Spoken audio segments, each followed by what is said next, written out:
મિત્રો કેમ છો? મજામાં ને?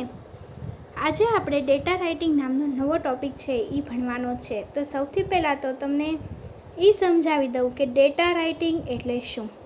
ડેટા રાઇટિંગ એટલે કોઈ પણ આપણને પિક્ચર, ગ્રાફ અથવા તો કોઈ પણ ટેબલ છે એ આપેલું હોય એના ઉપરથી આપણે પેરેગ્રાફ બનાવીને લખવાનો, તેને કહેવાય ડેટા રાઇટિંગ. ડેટા રાઇટિંગ છે એ જનરલી આપણને 4 માર્ક્સનું પૂછાતું હોય છે અને મિનિમમ આપણે 7 થી 8 લાઈન છે એ લખવી પડે છે, તો આપણને સારા એવા માર્ક્સ છે એ મળી શકે. સૌથી સહેલામાં સહેલો ટોપિક હોય તો એ છે ડેટા રાઇટિંગ.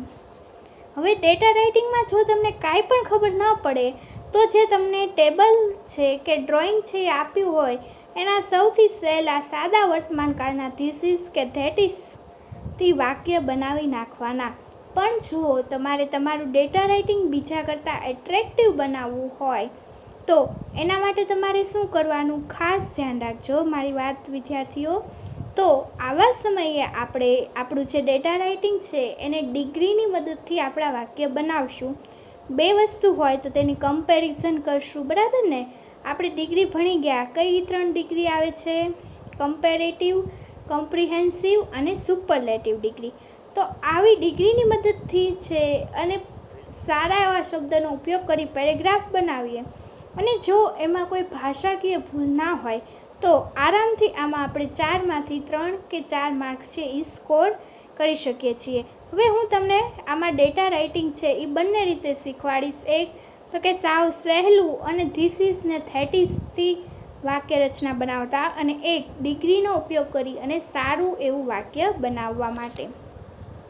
સૌથી પહેલાં આપણે પહેલું એક્ઝામ્પલ જોઈએ. સૂચના વાંચો. Study the following table and write about 8 sentences based on it. Study the following tables. તમે નીચેના કોષ્ટકનો અભ્યાસ કરો અને તેના વિશે 8 વાક્ય લખો. હવે સૌથી પહેલાં તો ડેટા રાઇટિંગ માટે જે ટેબલ આપણને આપ્યું હોય તેને સમજવું પડશે, નહીંતર આપણું ડેટા રાઇટિંગ છે એ સારું બની શકશે નહીં. નેમ્સ, 2 વ્યક્તિના નામ આપેલા છે, જુઓ, ડેવિડ અને ચાર્લ્સ. એજ આપેલી છે 62 અને 28. હાઇટ આપેલી છે 5.8 ઇંચીસ અને 6. હેર આપ્યા છે એટલે કે વાળ, બરાબર ને? ડેવિડના વાળ કેવા છે? શોર્ટ એન્ડ ગ્રે, અને ચાર્લ્સના છે લોંગ એન્ડ બ્લેક. લુક આપ્યો છે. ડેવિડ છે કેવા લુક્સમાં છે? સ્લિમ અને હેન્ડસમ, અને ચાર્લ્સ છે એ ગુડ લુકિંગ છે. પાસ ટાઈમ અથવા તો હોબી. પાસ ટાઈમ એટલે શું? તો કે વધારાનો ટાઈમ છે એ શેમાં સ્પેન્ડ કરવો, અને હોબી એટલે શોખ, એટલે કે શોખ શું છે એ વધારાની ટાઈમમાં કઈ એક્ટિવિટી કરે છે એ. ઓક્યુપેશન. ઓક્યુપેશન એટલે ધંધો કે વ્યવસાય. પાસ ટાઈમમાં છે રીડિંગ અને બર્ડ વોચિંગ. ઓક્યુપેશનમાં છે ડેન્ટિસ્ટ અને સ્ટોક બ્રોકર. રીડિંગ વાંચવાનું, બર્ડ વોચિંગ પક્ષીઓ જોવા, ડેન્ટિસ્ટ એટલે ડૉક્ટર અને સ્ટોક બ્રોકર એટલે જે શેર બજારનો ધંધો કરતા હોય એ શેર દલાલ, બરાબર છે? હવે આપણે જોઈએ. હવે સાવ સીધા વાક્ય બનાવવા હોય સૌથી પહેલાં તો હું તમને એ શીખવાડું. ધ્યાન આપજો વિદ્યાર્થીઓ. David's age is 62 years while Charles is of 28 years. The height of David is 5.8 inches. The height of Charles is 6 inches. David's hairs are short and grey. The Charles' hairs are long and black. David looks slim and handsome. Charles looks good-looking personality. David reads the books for passing his time. Charles likes to watch birds for passing their time. David is a dentist while Charles is a stockbroker. બરાબર છે? આ થયું સાવ simple. હવે જુઓ, Charles છે એ નાના છે, બરાબર? એટલે આપણે લખી શકીએ Charles is younger than David, અથવા તો David is elder than Charles. પછી હાઇટમાં કમ્પેરિઝન કરો. જુઓ, Charles is taller than David અથવા તો David is shorter than Charles. હવે જો પર્સનાલિટીમાં જો કોણ વધારે ગુડ લુકિંગ હશે તો કે David. David is good looking than Charles. આ થઈ કમ્પેરિઝન. હવે આપણે આના પ્રમાણે જોઈએ. David is 62 years of age. ડેવિડની ઉંમર 62 વર્ષ છે. while Charles is 28 years of age. જ્યારે ચાર્લ્સની એજ છે એ 28 વર્ષ છે. David is 30 years older than Charles. David છે એ 30 વર્ષ ચાર્લ્સ કરતાં મોટો છે. Charles is taller than David. Charles છે હાઇટમાં કેવો છે? ટોલર એટલે ઊંચો. ડેવિડની કરતાં ચાર્લ્સ છે તેની હાઇટ વધારે છે. David has short grey hair. ડેવિડને નાના અને ગ્રે વાળ છે. While Charles has long black hair. જ્યારે ચાર્લ્સને લાંબા અને કાળા વાળ છે. David is fairer than Charles. David છે એ વધારે ફેર એટલે કે ગોરો છે ચાર્લ્સની કરતાં. David's pastime hobby is reading. ડેવિડનો સમય પસાર કરવા માટેનો શોખ વાંચન છે. જ્યારે ચાર્લ્સનો બર્ડ વોચિંગ પક્ષીઓ જોવાનો છે. David is a dentist. David છે એ ડૉક્ટર છે, દાંતના ડૉક્ટર, બરાબર ને. Charles is stock broker. Charles છે એ શેર દલાલ છે. હવે જો વિદ્યાર્થીઓ આવડે ને આ કેટલું સહેલું છે. આના ઉપરથી આપણને 4 માર્ક્સ છે એ આરામથી મળી શકશે. એટલે ખાસ વિદ્યાર્થીઓ આપણે બિલકુલ ભૂલ કર્યા વગર આમાં ધ્યાન આપવાનું છે. હવે બીજું જોઈએ. ચાલો. Study the picture and write a paragraph about it. Picture જુઓ. તમે જોઈને જ તે કહી દેશો કે ભાઈ આ ગાંધીજીના 3 મંકીસ, ગાંધીજીના 3 વાંદરાઓ આપેલા છે. તો ભાઈ હવે એ શું કામ આપ્યા છે? તો પહેલો વાંદરો છે એ શું કરે છે? કંઈ જોતો નથી, નહીં, ખરાબ નથી જોવાનું. બીજો વાંદરો શું કહે છે? ખરાબ સાંભળો નહીં. અને ત્રીજો વાંદરો કહે છે ખરાબ બોલવું નહીં. હવે આના ઉપરથી આપણે 8 સેન્ટેન્સ બનાવવાના છે. તો જોઈએ કેવી રીતે બનાવવાના. This is the picture of 3 monkeys. In this picture there are 3 monkeys in which the first monkey has put his hands in front of his eyes. આમાંથી પહેલા મંકીએ પોતાના હાથ આંખને આડા રાખેલા છે. His meaning to say is, તેનો કહેવાનો મતલબ છે કે ડોન્ટ વોચ બેડ થિંગ્સ. ખરાબ વસ્તુઓ જોવી નહીં. હવે આગળ જોઈએ. The second monkey's hands are on his ears. બીજા મંકીના હાથ તેના કાન ઉપર છે. The meaning of his saying, તેનો કહેવાનો મતલબ છે કે that don't listen bad things or evil things. evil એટલે ખરાબ, બરાબર. એનો કહેવાનો મતલબ એમ છે કે ખરાબ વસ્તુઓ સાંભળો નહીં. The third monkey's hands are on his mouth. ત્રીજા મંકીના હેન્ડ તેના મોઢા ઉપર છે. The meaning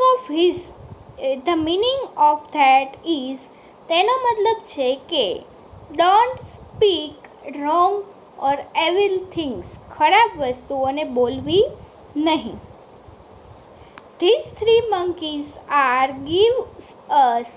આ 3 મંકીઓ આપણને આપે છે એવો this message, that message, that the message, એવો મેસેજ આપે છે કે આપણે that we don't want to see, listen or speak any bad things, any evil things that harmful to us, કે જે આપણને નુકસાન પહોંચાડતી હોય.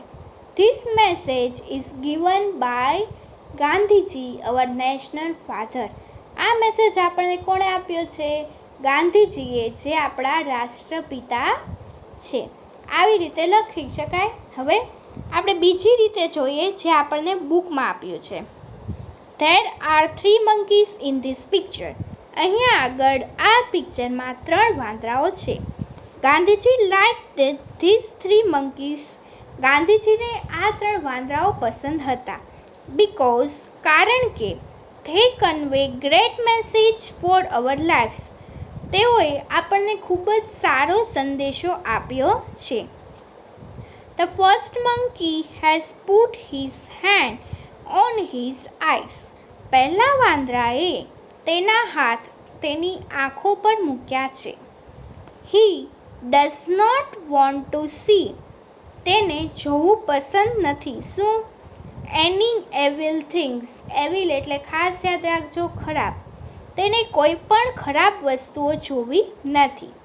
So, this picture of monkey convey. તેથી આ વાંદરાનું પિક્ચર આપણને કહે છે કે that we should not see any evil thing. આપણે કોઈ પણ ખરાબ વસ્તુને જોવી જોઈએ નહીં. The second monkey has put his hand on his ears. બીજા વાંદરાએ પોતાના હાથ કાન પર રાખ્યા છે. He does not want to hear any evil things. તેને કાંઈ પણ ખરાબ વસ્તુઓ સાંભળવી નથી. So, this picture of monkey conveys that. તેથી આ વાંદરાનું ચિત્ર આપણને સમજાવે છે કે we should not hear any evil thing. આપણે કોઈ પણ ખરાબ વસ્તુને સાંભળવી જોઈએ નહીં. The third monkey has put his hand on his mouth. ત્રીજા વાંદરાએ તેના હાથને મોઢા પર મૂક્યા છે. He does not want to speak any evil thing. તેને કાંઈ પણ ખરાબ વસ્તુઓ બોલવી નથી. બરાબર છે વિદ્યાર્થીઓ? સમજાણું આ ચિત્ર? હવે આવી રીતે આપણે લખશું એટલે આપણને આરામથી 4 માર્ક્સ મળી શકશે.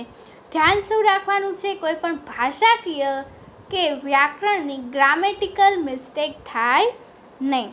હવે આપણે આવું જ ત્રીજું એક્ઝામ્પલ જોઈએ. Study the following table and write about 8 sentences to based on it. નીચેના કોષ્ટકનો અભ્યાસ કરી તેના વિશે વાક્ય લખો. હવે આ ટેબલ જોઈએ. સૌથી પહેલાં પ્લેયર્સના નામ આપેલા છે. સચિન, સહેવાગ, દ્રવિડ અને ગાંગુલી. સેન્ચુરીઝ આપેલી છે. સચિનની નથી આપી, સહેવાગની 1, દ્રવિડની 2 અને ગાંગુલીની ડેશ. રન્સ આપ્યા છે 340, 250, 400 એન્ડ 150. બરાબર. Man of the match 1, 1, 2, 1. બરાબર. હવે આના ઉપરથી આપણે પેરેગ્રાફ બનાવવાનો છે. આ પેરેગ્રાફ છે એ ભાઈઓને તો બનાવવાનો બહુ જ સરસ આવડવાનો છે, કેમ કે ભાઈ તેમની ફેવરિટ ગેમ વિશેનો છે. આપણે પણ એવી કોશિશ કરીએ. હવે જો આ ટેબલ છે એ આપણે જોઈએ એટલે આપણને એવું લાગે કે આ કોઈ એક સમયની ક્રિકેટ મેચ વિશેની માહિતી આપેલી છે. બીજી વસ્તુ તો કે આમાં 4 પ્લેયર્સના જ નામ આપેલા છે. ક્રિકેટમાં પ્લેયર્સ કેટલા હોય? 11 કે 12. બરાબર છે. એનો મતલબ એમ કે આમાં જેટલા પ્લેયર્સે હાઈએસ્ટ સ્કોર કર્યો છે તેના જ આપ્યા હશે નંબર. બરાબર. બીજી વસ્તુ તો કે આમાં મેન ઓફ ધ મેચ એવું પણ આપેલું છે કે કયો પ્લેયર કેટલી વાર મેન ઓફ ધ મેચ બન્યો અને કોણે છે કેટલી સેન્ચુરી કરી. હવે આમાં આપણે ઘણી બધી રીતે પેરેગ્રાફ બનાવી શકીએ. એક તો કે આપણે એક પ્લેયરને પકડ્યો, સચિનને, તો એના વિશેની દરેક માહિતી લખીએ કે એણે કેટલી સેન્ચુરી કરી, કેટલા રન કર્યા અને કેટલી વાર મેન ઓફ ધ મેચ બન્યો. પછી સહેવાગ, દ્રવિડ અને ગાંગુલી લાઇનમાં. બીજી રીતે તો કે ખાલી સેન્ચુરીઝ લઈએ કે કોણે કેટલી સેન્ચુરી મારી. પછી એકલા રન લઈએ કે કોણે કેટલા રન સ્કોર કર્યા અને કોણ કેટલી વાર મેન ઓફ ધ મેચ બન્યું. બરાબર. આવી રીતે પણ થઈ શકે. ત્રીજી રીતે કમ્પેરિઝન કરીને, બરાબર ને, 2 પ્લેયર્સ વચ્ચે લખીએ કે 2 પ્લેયર્સમાંથી કોણે વધારે રન કર્યા. બરાબર ને, બબ્બેની કમ્પેરિઝન કરીને એવી રીતે પણ કરી શકીએ છીએ. હવે હું તમને એક આમાં આપ્યો છે એ અને એક મારી રીતે બનાવીને કહીશ. ત્રીજી રીતે તમારે તમારી રીતે જાતે બનાવવાનો છે. ચાલો હવે હું બનાવું છું. હું પહેલાં મને સચિન ગમે એટલે આપણે સચિનથી શરૂ કરીએ. Sachin has hits 340 runs during this cricket match and has get a chance of becoming man of the match for a one time during the cricket season. Sehwag has made the 250 runs and he get also chances for becoming a man of the match for one time during this match and also become success in making a one century during this cricket match. The performance of Dravid is very best during this match that he has put the highest run, that is the 400 runs during this cricket match, and also become successful in becoming man of the match for twice during this cricket match and also can make the 2 centuries during this match. Ganguly fails to making a century, but the performance of Ganguly is also good that he has made the 150 runs and becoming a man of the match for once. બરાબર, આ થયું. હવે આપણે આમાં આપ્યું છે જોઈએ. A fantastic cricket tournament was played in India last month. ગયા મહિને ખૂબ જ સરસ, ફેન્ટાસ્ટિક એટલે તો કે અદ્ભુત ક્રિકેટની ટુર્નામેન્ટ છે એ રમાણી હતી ભારતની અંદર. 4 players from India played very well. ભારતમાંના 4 ખેલાડીઓએ ખૂબ જ સરસ રમ્યું હતું. The best batsman who scored the highest run. Best, બરાબર ને, સૌથી શ્રેષ્ઠ રમતવીર. બેસ્ટમેન એટલે શું થાય? બેસ્ટમેન, સૌથી શ્રેષ્ઠ બેટ્સમેન કે જેને સૌથી વધારે રન કર્યા એન્ડ મોર સેન્ચુરીઝ અને વધારે સદીઓ પણ ફટકારી વોઝ દ્રવિડ, એ હતો દ્રવિડ. બિસાઇડ્સ દ્રવિડની સાથે સાથે 3 other batsmen also hit the handsome run. દ્રવિડની સાથે 3 બીજા ખેલાડીઓએ પણ રમતવીરોએ ખૂબ જ સરસ એવા રન્સ છે એ કર્યા હતા. તેઓ હતા સચિન, સહેવાગ અને ગાંગુલી. સચિન, સહેવાગ એન્ડ ગાંગુલી. તેઓએ રન કર્યા હતા 340, 250 એન્ડ 150 રિસ્પેક્ટિવલી. તેઓએ અનુક્રમે 340, 240 અને 150 રન કર્યા હતા. રિસ્પેક્ટિવલીનો મતલબ થાય અનુક્રમે. But no other batsman perform so well as Dravid. પણ બીજા કોઈએ પણ દ્રવિડ જેટલો સારું પરફોર્મન્સ છે એ આપ્યું નહોતું. He was also અવોર્ડેડ man of the match award twice. આ સાથે સાથે તેને 2 વખત મેન ઓફ ધ મેચ તરીકેનો ખિતાબ પણ મળ્યો છે. થઈ ગયું, આ સમજાઈ ગયું હશે, બરાબર? છતાં પણ કોઈ ક્વેશ્ચન હોય તો જ્યારે મળીએ ત્યારે પૂછી લેવાનું. આની સિવાય હવે આવા બીજા ઘણા બધા ટેબલ તમને તમારી ટેક્સ્ટ બુકમાં પણ જોવા મળશે, તો એ તમે જોજો અને આવી રીતે જાતે બનાવવાની ટ્રાય પણ કરજો. બરાબર છે વિદ્યાર્થીઓ?